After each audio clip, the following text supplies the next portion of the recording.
एक छोटा सा गांव था जहां कच्चे घरों की दीवारों में अक्सर गरीबी की धूप और दुख की बारिश हुआ करती थी। वहां एक बूढ़ी अम्मा अपने जवान बेटे के साथ रहती थी। घर में पुराने बर्तनों और यादों के सिवा कुछ न था। बेटे ने कभी अपने बाप का चेहरा ठीक से देखा भी नहीं था, क्योंकि बरसों पहले एक हादसे ने उनका साया सर से उठा दिया था। मेरे बेटे की जवानी इस धूप में जल रही है। खेत में दिन भर पसीना बहाता है, पर इतना भी नहीं मिलता कि उसे एक नई कमीज दिला सकूं। अम्मा, आज किसान ने मजदूरी के 2 रुपए काट लिए। कहता है काम धीरे किया। उसे क्या पता कि खाली पेट शरीर साथ नहीं देता। हालात बुरे तो थे ही, पर किस्मत ने एक और करवट ली। एक दिन अम्मा काम से लौटी तो उन्हें तेज बुखार था। अगले ही दिन वो बिस्तर से उठ न सकी। लड़के ने खेत जाना छोड़ दिया ताकि माँ की सेवा कर सके। घर में रखे थोड़े बहुत पैसे दवा दारू में पानी की तरह बह गए। देख भाई, तेरा काम बंद है तो मैंने दूसरा लड़का रख लिया है। अब तुझे काम पर आने की जरूरत नहीं। मालिक, ऐसा मत कीजिए, मेरी माँ बीमार है, मैं कहाँ जाऊंगा। किसान नहीं माना। लड़का टूट गया। वो घर के कोने में बैठकर रोने लगा। उसे लग रहा था कि अब भूख और बीमारी उन्हें खत्म कर देगी। तभी बीमार औरत कांपते हाथों से अपने बेटे को पास बुलाया। उसने अपनी पुरानी पोटली से एक चमचमाती चीज निकाली। ये ले बेटा, ये तेरे बाप की आखिरी निशानी है, सोने के कंगन। मैंने इन्हें अपनी जान से ज्यादा संभाल कर रखा था ताकि तेरे बुरे वक्त में काम आए। नहीं माँ, ये बाप की निशानी है, मैं इसे कैसे बेच सकता हूँ। हम भूखे मर जाएंगे, पर इसे नहीं बेचेंगे। बेटा, निशानी इंसान से बड़ी नहीं होती। तेरा बाप ऊपर से देख रहा होगा तो उसे खुशी होगी कि उसके कंगन ने उसके बेटे को एक नई जिंदगी दी। इन्हें बेच और अपना कोई काम शुरू कर।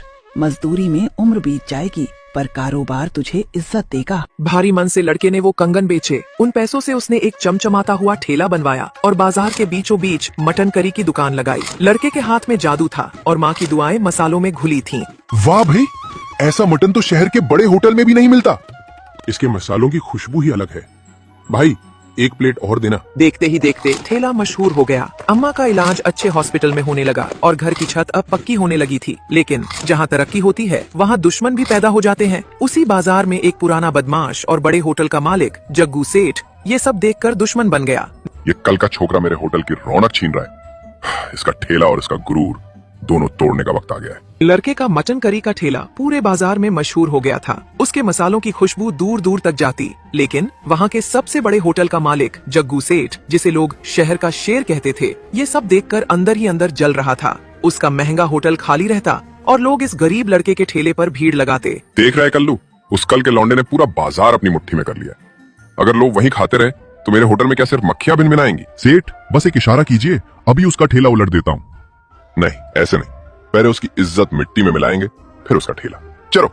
अगली शाम जब भीड़ सबसे ज्यादा थी, जग्गू सेठ अपने कुछ आदमियों के साथ वहाँ पहुँचा। उसने मटन का एक प्लेट लिया और 2 निवाले खाते ही नाटक शुरू कर दिया। थू, ये क्या खिला रहा है हमें? ये मटन है या जहर? देखो लोगों, इसमें तो कीड़े पड़े हैं। ये तुम सबकी सेहत के साथ खेल रहा है। नहीं सेठ जी, ये आप क्या कह रहे हैं? मैं हर चीज ताजी लाता हूँ। मेरी माँ खुद मसाले पीसती है, ये बिल्कुल साफ है। जबान लड़ाता है। ये देख। जग्गू ने चुपके से अपनी जेब से एक मरा हुआ चूहा निकाला और ग्रेवी में डाल दिया। लोग देखकर चिल्लाने लगे और पीछे हट गए। गरीबों का खून चूसता है बेईमान, तोड़ दो इसका ठेला। गुंडों ने तोड़ फोड़ शुरू कर दी। लड़का उनके पैरों में गिर गया, लेकिन उन्होंने उसकी एक न सुनी। उसका सारा खाना सड़क पर बिखर गया और उसकी माँ की निशानी से बनाया हुआ वो चमचमाता ठेला मिट्टी में मिल गया।